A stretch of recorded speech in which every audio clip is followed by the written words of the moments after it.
de Lucas 19, versículos de 1 a 10, versículos que já foram lidos. E eu quero destacar três pontos aqui a respeito da salvação nesse texto. A respeito da salvação que Cristo concedeu a este homem, chamado Zaqueu, nessa passagem.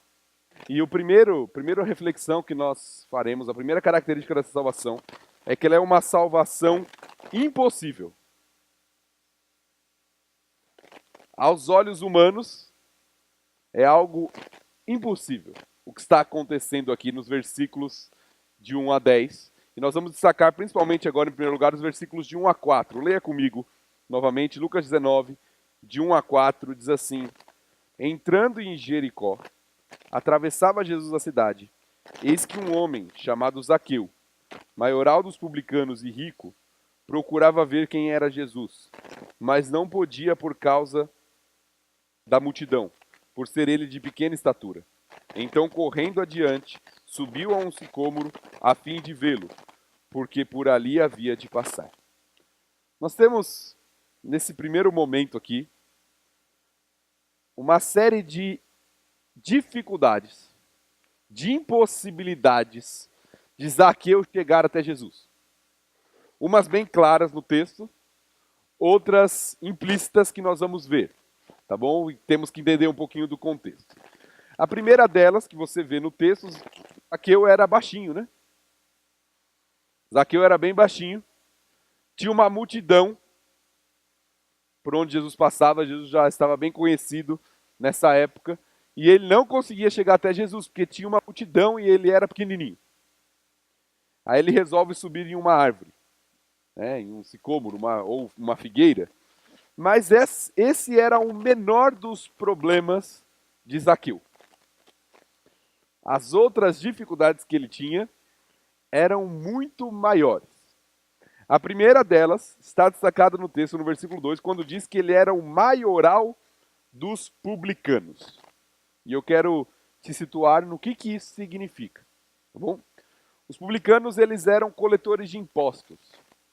Os publicanos, eles recolhiam dinheiro dos judeus para entregar aos romanos. Então eles coletavam impostos em favor dos romanos. E eles eram considerados por isso como traidores do próprio povo. Lembre-se, o povo de Israel, nessa época, era conquistada, aquela região era conquistada pelo Império Romano.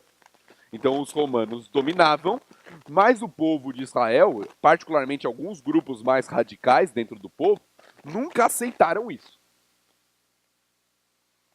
Até por sua visão teológica a respeito de Deus, eles entendiam que o povo de Israel era um povo especial, que não podia estar sob domínio de outros povos. Então alguém que sendo judeu, prestava serviço para o inimigo, era considerado alguém da pior espécie. Então ele era considerado um traidor. Roma era um inimigo a quem Israel tinha que se submeter. E esse publicano, ele era uma espécie de agente do inimigo, do Império Romano, explorando o povo judeu. Então você vê que Zaqueu não chega até Jesus por causa da sua estatura, mas também porque provavelmente o povo não tinha boa vontade para com ele. E ele não era só um publicano. O texto diz que ele era o maioral dos publicanos. Provavelmente ele controlava, era o chefe dos publicanos naquela região. Coordenava todo esse processo. Além disso, se isso não bastasse, o sistema de coletoria de impostos, ele era um sistema que estava sujeito a abuso.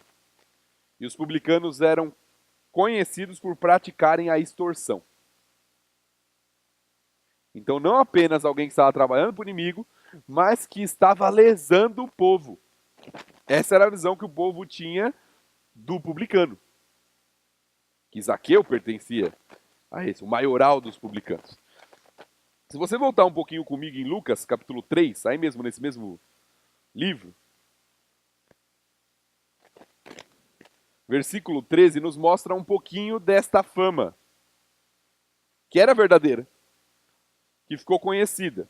Quando perguntam para João Batista o que eles deveriam fazer, publicanos que chegaram até João Batista para serem batizados, olha o que João Batista responde no versículo 13 para eles. Respondeu-lhes: não cobreis mais do que o estipulado.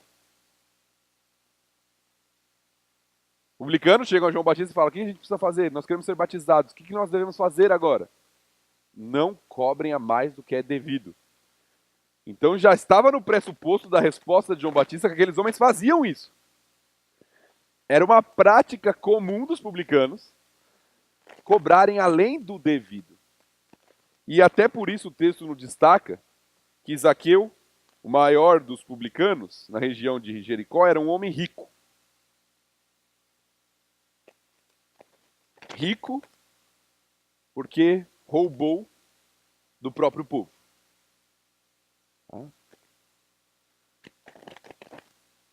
Qualquer semelhança com a nossa realidade hoje não é coincidência. Tá bom? Isso já existia desde a antiguidade. E Zaqueu aqui está representando. E se você olha hoje a opinião pública com relação aos nossos políticos, né, corruptos, que muitas vezes se safam por diversos motivos escondidos, a opinião do povo com relação a Zaqueu certamente era muito pior do que a nossa, com relação aos nossos políticos. Ele era alguém que cobrava além do devido, enriquecia a custo dos próprios compatriotas, despertava ódio no povo, era associado às piores classes de pessoas. Você vê várias vezes nos evangelhos, eles eram associados aos pecadores, aos publicanos e pecadores, duas palavras que aparecem juntas. Eles eram associados às prostitutas, os publicanos e meretrizes. Então era um símbolo de alguém odiado na sociedade, fazendo contraste com os fariseus. Que na nossa visão de fariseu, hoje em dia, a gente vê já como hipócrita. Mas naquela época eram os líderes religiosos. Outro problema que nos aparece no texto. Zaqueu, além de ser o maioral dos publicanos, era rico. E qual é o problema aqui? Se você, na sua Bíblia, talvez esteja na mesma página, ou voltar uma página, em Lucas 18, nós temos o relato de um jovem, conhecido como jovem rico. E é proposital que um texto está bem próximo do outro aqui. Bom? O jovem rico, ele chega até Jesus, questionando a respeito da vida eterna, e o final da conversa é que Jesus fala para ele: tá bom, só falta uma coisa para você, vende o que você tem, dá aos pobres e me segue. E aí o que o jovem rico faz? Ele não segue Jesus. Ele não obedece porque ele tem muitas riquezas. E aí o texto seguinte, versículo 24, tem um seguinte diálogo de Jesus com seus discípulos. E Jesus, vendo assim, triste, disse: quão dificilmente entrarão no reino de Deus os que têm riquezas, porque é mais fácil passar um camelo pelo fundo de uma agulha do que entrar um rico no reino de Deus. E os que ouviram disseram: sendo assim, quem pode ser salvo? Mas ele respondeu: os impossíveis dos homens são possíveis para Deus. Então nós estamos diante de um coletor de impostos odiado pelo povo rico. Jesus acabou de dizer: é praticamente impossível.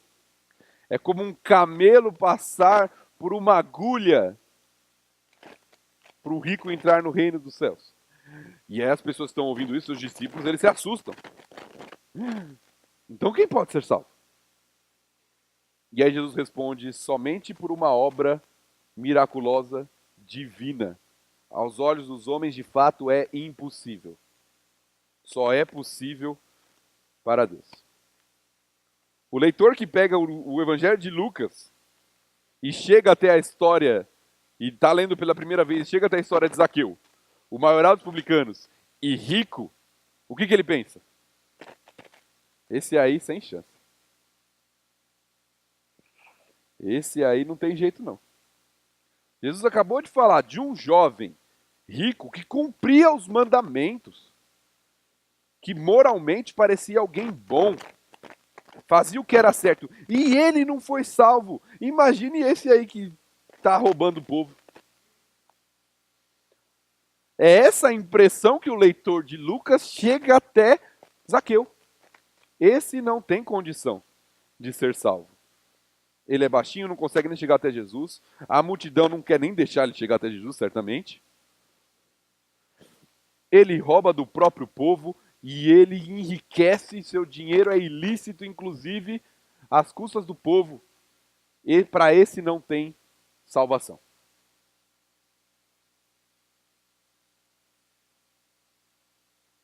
Mas o texto nos mostra o contrário disso.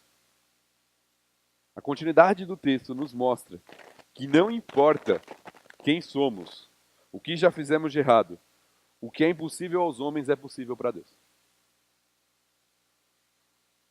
O que aos olhos dos homens é impossível, é algo possível pelo poder de Deus. Toda a salvação é um milagre de Deus. Uma obra soberana que humanamente é impossível, pois o homem não busca Deus. O homem naturalmente não busca o Senhor.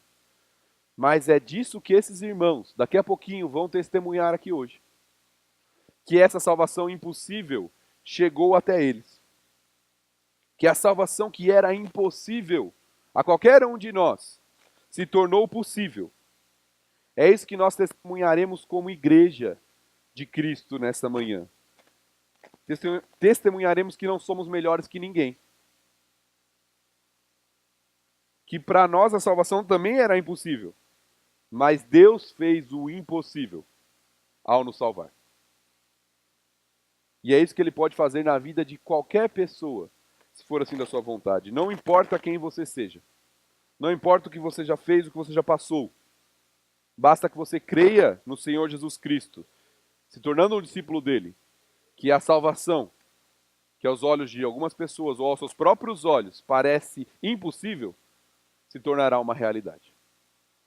Esse é o primeiro ponto que o texto nos destaca, uma salvação que se torna possível por causa do poder de Deus. Agora os nossos batizandos, eles vão acompanhar o pastor Carlos, que está lá atrás. Eles vão se preparar, nós vamos continuar nossa reflexão no texto.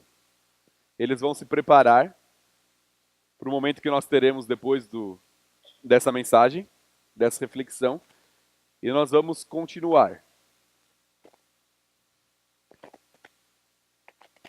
A segunda coisa que nós vemos no texto, a segunda característica dessa salvação, que além dela ser impossível aos homens, mas possível a Deus, é que ela é uma salvação graciosa. Versículos 5 a 7 dizem assim: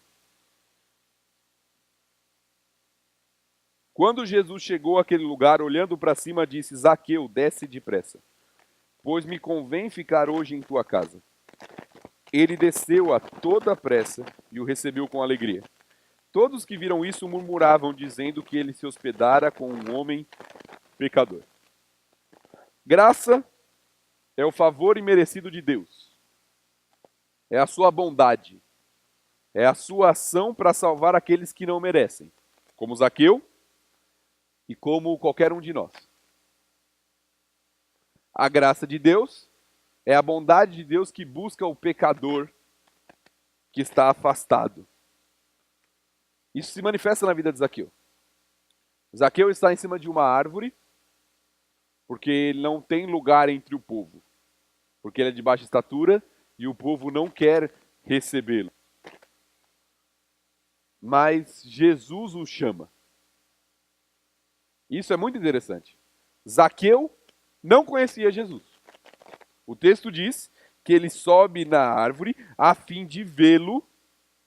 Ele ouviu falar da fama de Jesus e ele quer ver quem é Jesus. E ele quer conhecer Jesus. Mas Jesus já conhecia Zaqueu. Jesus para em determinado local, olha para cima e diz: Zaqueu, pelo nome, mesmo sem nunca terem se encontrado antes, pelo nome, Zaqueu, desce depressa, pois me convém ficar hoje em tua casa. Jesus conhece Zaqueu porque ele veio para buscá-lo. É isso que o texto destaca no final. O Filho do Homem veio buscar e salvar o perdido. Cristo não estava passando ali ocasionalmente. Cristo não estava, por um acaso, por coincidência do destino, ele viu um homem em cima de uma árvore. Ele foi para lá exatamente para buscar esse pecador, para salvar esse homem. Isso é graça. É uma graça que conhece e uma graça que busca. Isso aconteceu com qualquer um daqueles que conhecem a Cristo. Quando nós chegamos a Cristo, quando confessamos a Cristo, quando cremos em Cristo, é porque Cristo veio nos buscar.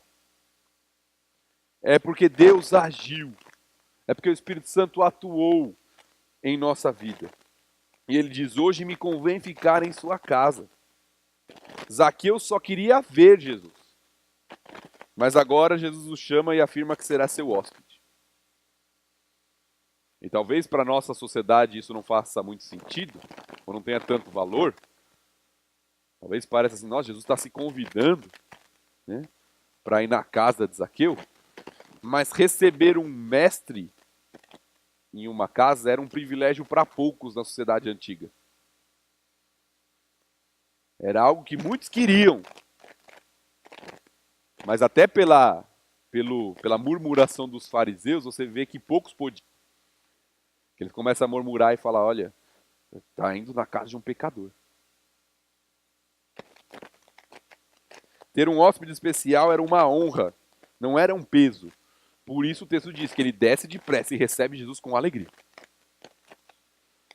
A murmuração da multidão tem um motivo. E o motivo é: os publicanos eram considerados impuros. Na sociedade judaica você tinha divisão. A pessoa que está pura e a pessoa que está impura. O publicano é considerado impuro, porque ele é traidor do povo, porque ele é um ladrão, e ele é considerado impuro também porque ele tinha muito contato com o gentil. Ele trabalhava para o romano. Então, esse seu vínculo com os gentios, os rabinos ensinavam que não se devia comer com eles para não se contaminar. Se você sentava à mesa com alguém que estava impuro, você também ficava impuro. Daí a crítica que surge: olha, mas ele vai se hospedar na casa de um homem pecador?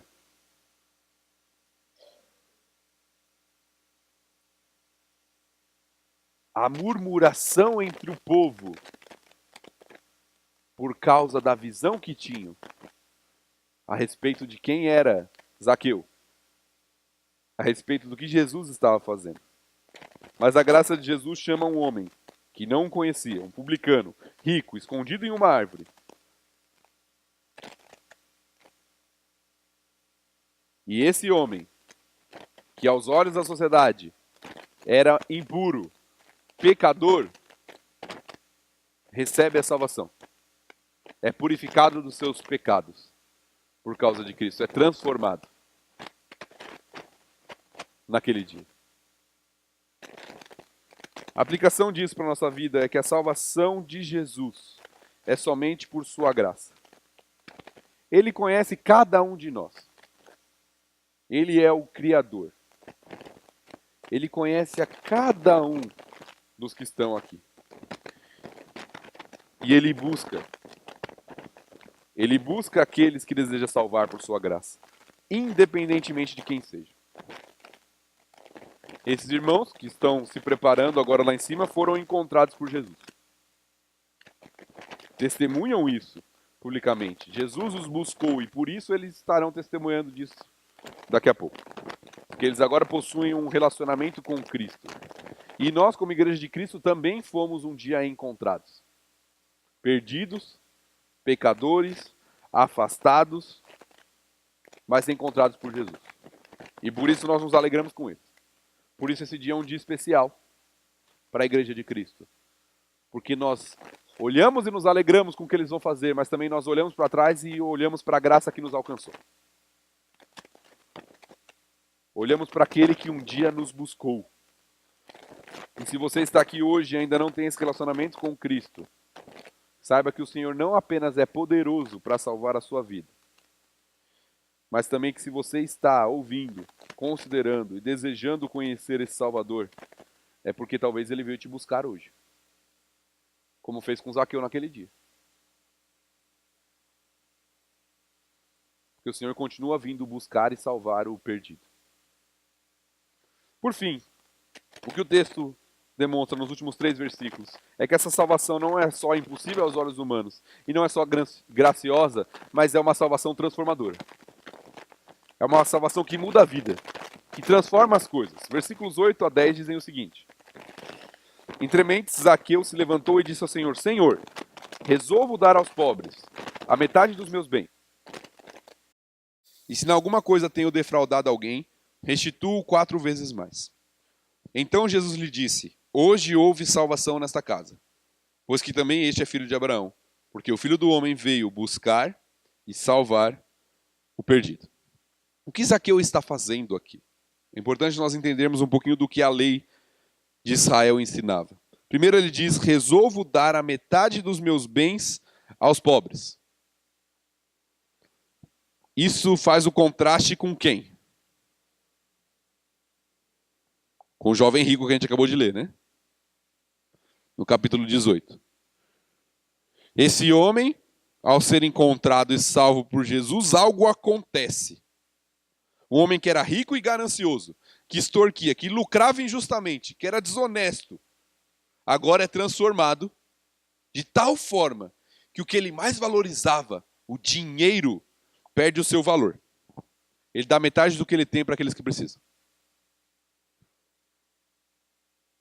E note que isso não é um mandamento das Escrituras. Jesus não falou para ele: tá bom, você quer ser salvo, então você tem que dar a metade.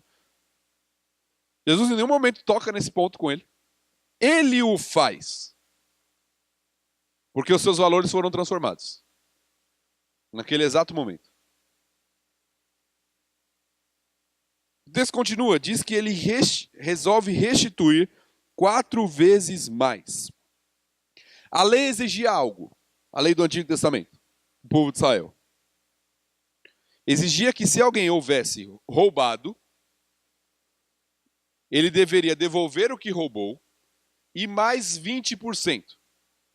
A quinta parte. Zaqueu está fazendo muito mais do que a lei exige aqui. Ele resolve restituir 4 vezes mais. A lei só exigia o que foi roubado, mais 1/5. Ele fala: tudo que eu roubei, eu restituo 4 vezes mais. Isso só era exigido 4 vezes mais quando era uma ovelha que foi roubada e morta. Era a única coisa que a lei exigia de 4 vezes mais. Zaqueu está restituindo muito além, impondo a si mesmo uma penalidade maior, porque ele entendeu a seriedade do seu pecado e porque houve uma profunda mudança na vida desse homem ao ser salvo por Cristo, aceito por ele, transformado pelo Espírito Santo de Deus. Note, ele não fez isso para ser salvo. Ninguém é salvo por dar dinheiro para os pobres, por fazer boas obras, por ajudar alguém. Porque nós somos pecadores perdidos e não conseguimos comprar méritos diante de Deus. Ele fez isso porque ele foi salvo. E ao ser salvo, ele foi transformado. A salvação vem pela fé, pela graça de Cristo na vida desse homem. E aí há uma profunda mudança. E aí Jesus Cristo testemunha isso. Hoje houve salvação nesta casa, pois este é filho de Abraão. E eu imagino o povo ouvindo essa expressão de Jesus, não muito contente. Porque o publicano, como nós falamos, não era considerado um próximo judeu, era um traidor. Estava associado com um gentil. E Jesus fala: houve salvação, porque esse aqui é israelita, filho de Abraão. E Jesus Cristo veio buscar e salvar esse homem. Hoje esses irmãos darão testemunho de que algo aconteceu no interior deles. Que essa salvação chegou até eles. E a evidência disso será a transformação na vida deles. É isso que eles vão simbolizar no batismo. O batismo ele tem um simbolismo.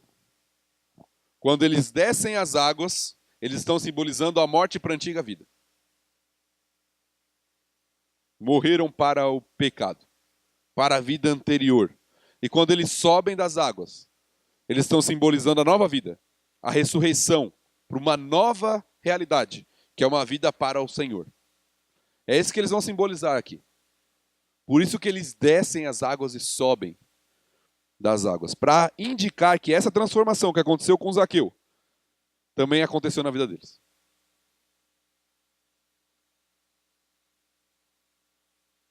Nós já fizemos isso um dia também.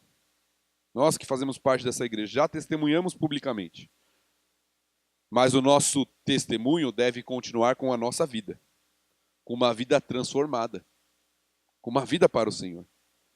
Veja que a salvação nos transforma, não apenas nos salva do inferno, da morte, mas nos salva de nós mesmos. Transforma o nosso interior, como salvou Zaqueu do seu egoísmo, da sua ganância, da sua vida voltada para si mesmo. E como salvou já diversas outras pessoas, para a própria glória de Deus Pai. Se esse for seu caso, meu irmão, se você ainda não recebeu essa salvação, meu desejo é que você ore, que você busque, para que o Senhor seja o seu Salvador também. E caso você queira, tenha interesse, dúvida, queira conversar mais sobre isso, você pode me procurar que eu terei prazer em ajudá-lo, em conversar sobre isso. Porque se o Senhor está te incomodando de alguma forma, como eu disse, talvez Ele veio buscá-lo, para que você também faça parte do povo dele, do povo do Senhor. Portanto, meus irmãos, hoje nós nos alegramos. Nos alegramos na salvação, nos alegramos na salvação que foi concedida a esses irmãos, na salvação que um dia nos alcançou e continua alcançando muitas pessoas, e por isso nós celebramos o nosso Salvador. Nós estamos aqui para fazer isso.